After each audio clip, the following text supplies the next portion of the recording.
Hi, it's David from Real Food for Life. Currently doing the 10-hour drive from Mudgee back to Melbourne, and I've stopped at Tarcutta just for a quick break and also to post this video, because whilst driving I was thinking about the people associated with the charity, the Hands Across the Water charity, and the people who have actually just completed the ride with me yesterday. As much as we all come from different walks of life, there's males, females, young, old, people who work, people who are retired, etc. We all come together for a common purpose, and that is to help the children in the Thai orphanages that the charity supports. Now, that got me thinking about my lifestyle and a little bit of my life over, say, the last 40 years, etc. I used to be a smoker, and my ex-wife was a smoker as well. So every time I tried to give up, it was very hard. And I used to try and give up 2, 3, 4 times a year for many years. But it was always hard because I'd come home after a whole day of not smoking and I'd smell cigarettes. And it wasn't that my ex-wife wasn't being supportive, but that was her choice at the time to continue smoking. So it made my choice very hard.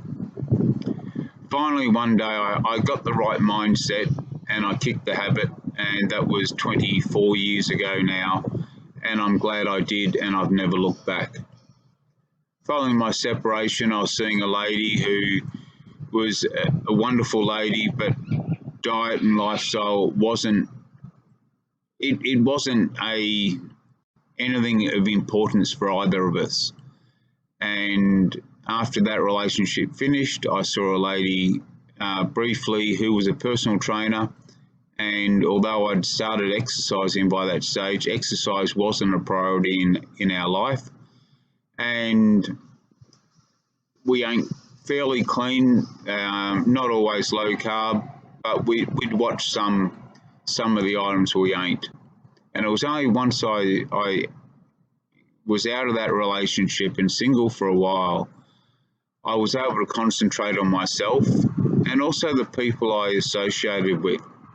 So I started going to the gym.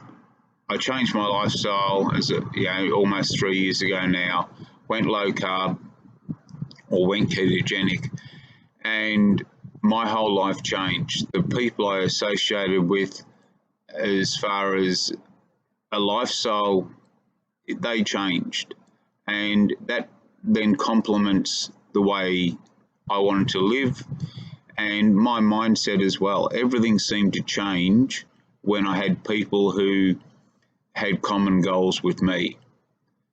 I'm lucky enough now to be seeing a beautiful lady who lives, she's not ketogenic, she's very, very low carb, loves exercising as well. And so that fits in well. So now my decisions on what I want to eat or whether we'll do some exercise, it's just second nature. So if I was associating with people who didn't share the same values, then I'd be trying to say, well, I want to go for a walk, I want to go for a ride, etc., and it wouldn't suit. So I'm finding that things are a lot better when I associate with people with the similar goals. Now, that's not to say I don't challenge myself, and I still mingle with other people, and it's also good to get the perspective of other people. Last night at our final dinner, a couple of people, they'd noticed that I was eating differently, and for catering purposes throughout the last week, there had been some times I said, look, I'd need this or need that for a meal. Say when we went to Thai, I wasn't having all the sauces, etc. And that was all accommodated for. And I thanked the organisers for it last night. And they said, it wasn't a problem for them. It was very easy compared to some other dietary requests I've had in the past. But they also commented how they were amazed that I stuck to my beliefs, my lifestyle, when I was the only person doing it. I was the only person not drinking. We go out for dinner, they have a wine or a beer, etc., and that's all fine. But I was just having water, and people were having desserts. I didn't have dessert. So they were very surprised in all the temptations that were around that I was able to stick to it, and that is that mindset. One of the people there had just started a detox type of program that they were looking at from America, and they started last week, and it's meant to be a 4-week detox and change of dietary requirements. And of course, they do the first week and they go, oh, it's not quite working. They're going to do it again next week.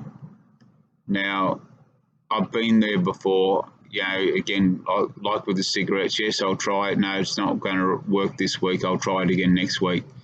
But if they were able to get that support initially, then maybe things would be different. Maybe they would be able to say, no, I'm sticking to the program I want to do right now.